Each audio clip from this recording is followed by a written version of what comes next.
నాకు ఎక్కువ కన్ఫ్యూజన్ వద్దు, నేను ఎక్కువ రీసెర్చ్ చేయను. అట్లాంటి ఒక ప్లేస్ చెప్పండి ఏదైతే నెక్స్ట్ 3 yearsలో భూమి అవుతుందో అక్కడ పోయి నేను ఇన్వెస్ట్ చేస్తా అంటున్నాను. అట్లాంటి ప్లేస్ ఏంటంటే హైదరాబాద్ని కనుక మనం ఒక 5 roads or 6 roads అనుకున్నాం అనుకోండి, బాంబే హైవే సాచురేట్ అయిపోయిందండి. అంటే కొంచెం సాచురేషన్ అంటే పెరుగుతుంది, బట్ డబ్బులు ఎక్కువ ఉండాలి. సో ఇటు పక్కన తీసుకుంటే మళ్ళీ మేడ్చల్ రోడ్లో కూడా చాలా దూరం దాకా మనకు పోయినది కనబడుతుంది.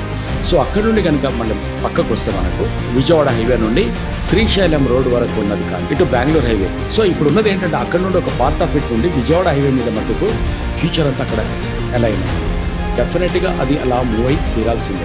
అండ్ అమరావతి డెవలప్ చేసిన తర్వాత అమరావతికి ఈ క్యాపిటల్కి ఉన్నటువంటి ఏకైక కనెక్షన్ విజయవాడ హైవేనే కాబట్టి అది డెఫినెట్గా అది గ్రోత్, అది కూడా ఇప్పుడు 6 to 8 feet 8 lane రోడ్ అవుతుంది. దీన్ని ఆనుకొని రైల్వే ట్రాక్ను, గ్రీన్ఫీల్డ్ రైల్వే ట్రాక్ను కూడా డెవలప్ చేయాలని చూస్తున్నారు. కాబట్టి ఇది this is going to be the best place for, అంటే ఇప్పటికీ చాలా చీప్లో దొరుకుతాయి మీకు.